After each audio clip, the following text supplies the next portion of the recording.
Halo Bebaners, dimanapun kalian berada. Berjumpa dengan saya Brock Lesnar. Gimana kabar Anda semua? Sehat, mental aman? Tidak usah ambil pusing. Yang penting jangan lupa ngopi. Episode kali ini saya akan membawakan sebuah film dengan tema pembunuhan yang meneror siswa SMA. Judul film kali ini tidak sesuai dengan isi film yang dibawakan. Walaupun judulnya There is Someone Inside Your House, tapi pembunuhan di film ini tidak selalu di dalam rumah atau ruangan. Tak usah diambil pusing, cukup dengarkan dan simak baik-baik. Diharapkan sebelum menonton pastikan dulu blok semua chat WhatsApp agar tidak mengganggu saat menonton nanti. Matikan semua notif yang masuk, siapkan semua item, kasur, bantal, selimut, celana dalam mantan, apapun itu, kita langsung saja ke alur cerita.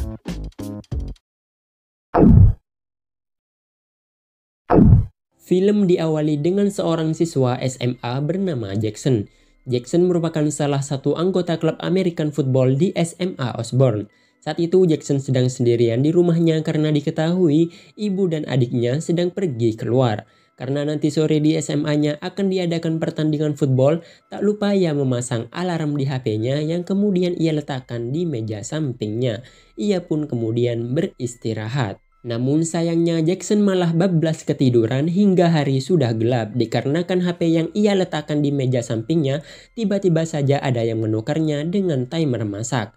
Jackson pun kebingungan mencari HP-nya yang kini sudah hilang. Merasa ada yang tidak beres, ia pun memutuskan untuk pergi. Sialnya saat ia akan pergi, pintu rumahnya telah terbuka dan mobil yang ia parkir di halaman rumahnya juga telah hilang. Merasa rumahnya telah dirampok, ia pun mencoba menghubungi polisi menggunakan telepon rumah.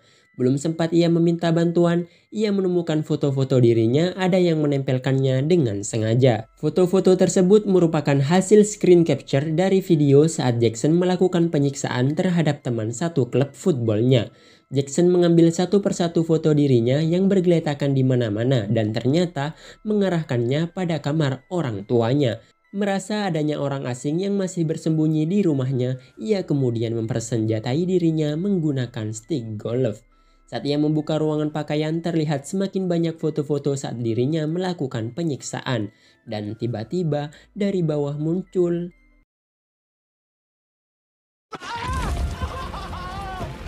setelah melukai kaki Jackson, si psikopat tersebut muncul dengan memakai topeng yang dibentuk menyerupai wajah Jackson. Dan tanpa ampun ia kemudian membunuh Jackson. Video penyiksaan yang dilakukan Jackson kemudian di-broadcast oleh si pelaku kepada teman-teman sekolah Jackson yang kebetulan sedang menonton pertandingan football di sekolah. Mereka awalnya tidak tahu tindakan penyiksaan yang dilakukan oleh Jackson. Kini aib tersebut dibongkar oleh si pelaku pembunuhan. Perhatian mereka pun langsung tertuju pada seorang pemain football bernama Caleb yang tak lain adalah korban dari tindakan penyiksaan yang dilakukan oleh Jackson. Sejak kejadian tersebut, Caleb dijauhi teman-temannya karena orang-orang menduga bahwa Caleb lah yang mendalangi pembunuhan tersebut. Orang-orang mengira aksi pembunuhan tersebut merupakan aksi balas dendam Caleb kepada Jackson. Kemudian kisah akan berfokus pada wanita manis bernama Makani dan 4 orang sahabat baiknya yaitu Darby, Zack, Rodrigo, dan Alex.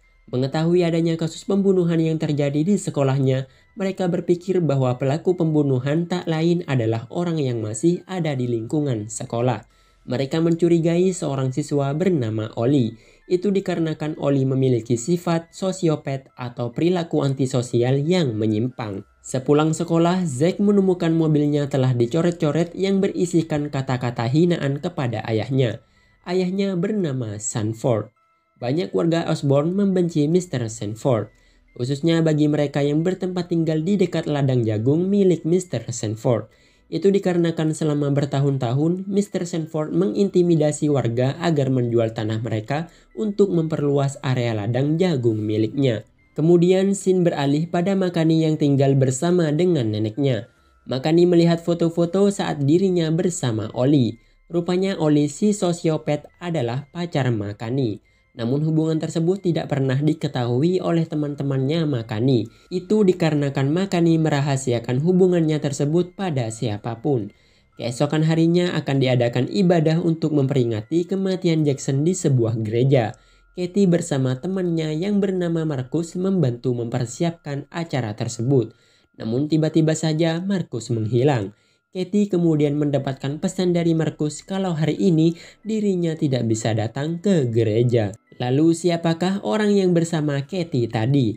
Tiba-tiba saja proyektor menampilkan rekaman Katie saat dirinya melakukan ujaran kebencian terhadap suatu ras. Tidak seperti kenyataannya karena di sekolah Katie dikenal sebagai sosok yang baik. Katie yang melihat hal tersebut kebingungan mengapa hal tersebut dapat terjadi. Tiba-tiba dari belakang muncul seseorang mengenakan topeng yang dibentuk seperti wajah Katie. Ia juga membawa sebilah pisau untuk menghabisi nyawa Katie. Katie yang ketakutan berusaha keluar namun semua pintu telah dikunci. Dan tiba-tiba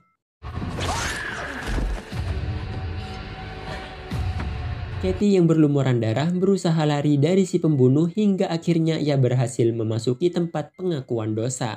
Namun tiba-tiba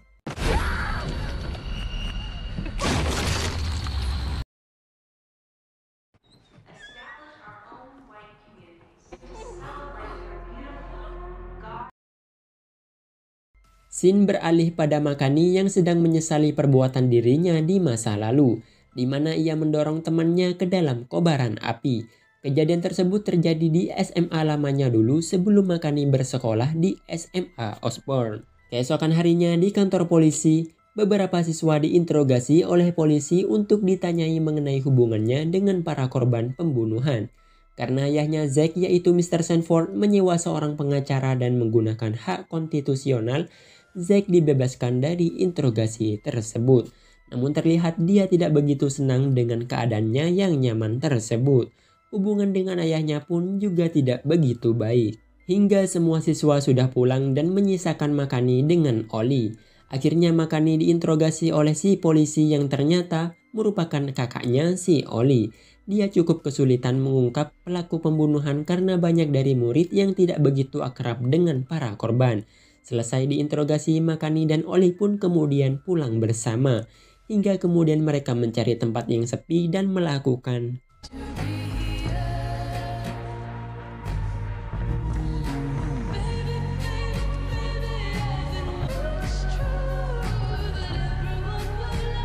Tak lama setelah itu mereka mendapatkan undangan dari Zack yang mengadakan secret party di rumahnya karena ayahnya sedang tidak ada di rumah. Secret party adalah pertemuan di mana setiap orang harus berbagi rahasia mereka masing-masing. Mereka pun pergi menuju pesta tersebut. Satu persatu orang-orang mulai mengungkapkan rahasia terbesar mereka. Dimulai dari Darby yang diterima di universitas milik NASA, kemudian Alex berkata jujur akan perasaannya terhadap Rodrigo. Begitupun sebaliknya ternyata Rodrigo menyimpan perasaan yang sama kepada Alex. Dan akhirnya mereka pun jadian. Makani yang tetap menyembunyikan rahasianya dan Zack yang terancam tidak lulus sekolah. Akhirnya acara utamanya pun dimulai, yaitu pesta marijuana.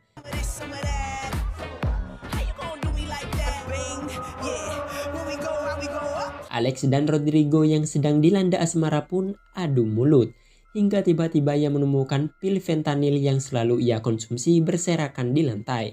Perlu diketahui fentanyl adalah pil yang sangat dijaga ketat penggunaannya karena pil tersebut masuk dalam golongan narkotika. Sementara pil tersebut disalahgunakan oleh Rodrigo. Tak lama setelah itu tiba-tiba semua orang mendapatkan sebuah pesan yang sama di ponselnya. Pesan tersebut berisi aib Rodrigo yang senang menyalahgunakan obat-obatan terlarang. Di sini kita bisa simpulkan bahwa Rodrigo adalah korban selanjutnya. Benar saja, tiba-tiba semua ruangan menjadi gelap dan muncul si pembunuh memakai topeng berbentuk wajah Rodrigo. Melihat adanya si pembunuh, semua orang berlari keluar tapi tidak dengan Rodrigo. Ia terus dikejar oleh si pembunuh hingga ia bersembunyi di suatu ruangan. Namun tiba-tiba keberadaannya diketahui oleh si pembunuh dan membuatnya harus melewati jalur udara yang membawanya keluar. Saat ia berusaha menjauh dari rumah, tiba-tiba ia ditembak menggunakan stun gun yang hanya dimiliki oleh polisi. Tiba-tiba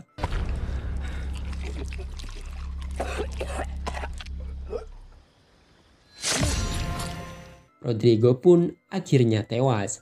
Sejak banyaknya kejadian pembunuhan di SMA Osborne, akhirnya sekolah tersebut ditutup sementara hingga 1 bulan lamanya.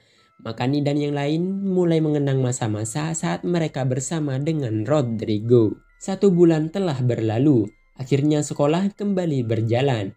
Satu hal yang pasti sejak kejadian pembunuhan tersebut, semua siswa menuduh Oli lah si pelaku pembunuhan. Ditambah si pelaku menggunakan stun gun di mana hanya polisi yang memiliki alat tersebut. Bisa saja Oli mendapatkan alat tersebut dari kakaknya yang merupakan seorang polisi. Tapi di sini mereka tidak mempunyai bukti yang kuat untuk melaporkannya pada polisi.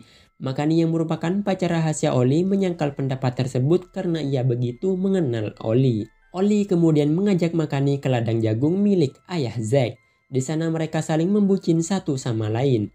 Oli kemudian bercerita mengenai tragedi yang menimpa kedua orang tuanya, di mana saat masih kecil, kedua orang tuanya mengalami kecelakaan mobil yang membuat keduanya tewas. Kejadian tersebut menimbulkan trauma pada Oli sehingga karakternya terbentuk sebagai karakter sosiopat. Tiba-tiba Oli mendapatkan telepon. Saat Oli sedang menelpon, Makani secara tidak sengaja menemukan stun gun di dashboard mobil Oli. Seperti yang kita tahu, benda tersebut adalah benda sama yang digunakan si pembunuh untuk membunuh Rodrigo. Sejak melihat benda tersebut, Makani menjadi curiga kepada Oli. Ditambah Oli membuka rahasia Makani yang Makani tutup rapat-rapat. Oli tahu bahwa Makani pernah mendorong temannya ke dalam kobaran api. Mendengar hal tersebut, Makani segera pergi meninggalkan Oli. Takutnya ia akan menjadi korban selanjutnya. Setibanya di rumah, saat sebelum tidur, ia mempersenjatai dirinya dengan sebilah pisau. Namun tiba-tiba ia terbangun karena mendengar suara aneh. Pisau yang ia persiapkan juga sudah tidak ada. Kamar neneknya juga terbuka. Ia mencoba meminta bantuan tapi teleponnya telah diretas. Makani kemudian memasuki ruang tamu di rumahnya di mana banyak foto-foto wanita dengan luka terbakar terpampang di dinding. Wanita di foto adalah wanita yang dulu didorong Makani ke kobaran api. Wanita tersebut bernama Jasmine. Dari balik jendela, tiba-tiba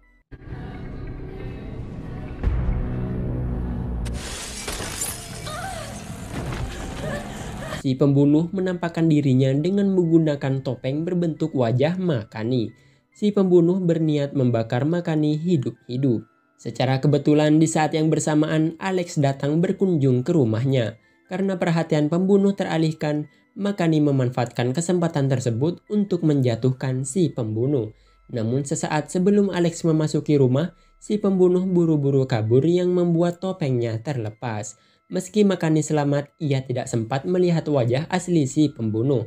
Tapi Makani yakin kalau pelakunya adalah pacar rahasianya sendiri, yaitu Oli. Makani pun selamat dan kini dirawat di rumah sakit. Sementara teman-temannya jadi tahu siapa Makani sebenarnya dari broadcast yang dikirim oleh si pelaku. Makani pun akhirnya menceritakan kejadian itu kepada teman-temannya. Kejadian tersebut terjadi saat masa orientasi siswa berlangsung di sekolah lamanya. Saat mengikuti kegiatan camping, Makani bersama teman-teman seangkatannya menjadi korban perpeloncoan para seniornya. Makani dan yang lain dicekoki minuman keras yang membuat mereka mabuk hingga ketika kesadarannya hilang, Makani terlibat dorong-dorongan dengan teman satu angkatannya yang bernama Jasmine. Makani secara tidak sadar mendorong Jasmine ke kobaran api unggun di sana yang berakibat Jasmine mengalami luka bakar di sekujur tubuhnya dan membuat Makani didakwa atas tindakan tersebut. Meski Makani sudah bebas, tindakannya membuat kedua orang tuanya saling menyalahkan satu sama lain dan berujung pada perceraian. Setelah kedua orang tuanya bercerai, Makani memutuskan untuk tinggal bersama neneknya di Osborne. Oli yang merupakan pelaku pembunuhan akhirnya ditangkap oleh polisi atas tindakan percobaan pembunuhan. Keesokan harinya untuk merayakan musim panen, ayah Zack yaitu Mr. Sanford mengadakan festival di ladang jagung miliknya. Dia membuat ladang jagungnya menjadi taman labirin yang luas.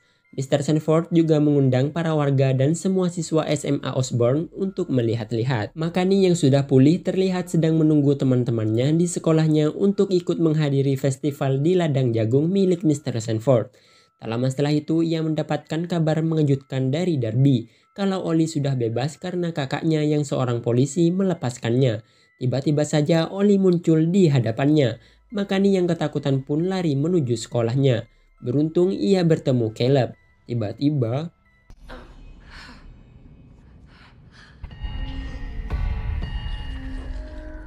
si pembunuh muncul dengan menggunakan topeng berbentuk wajah Caleb.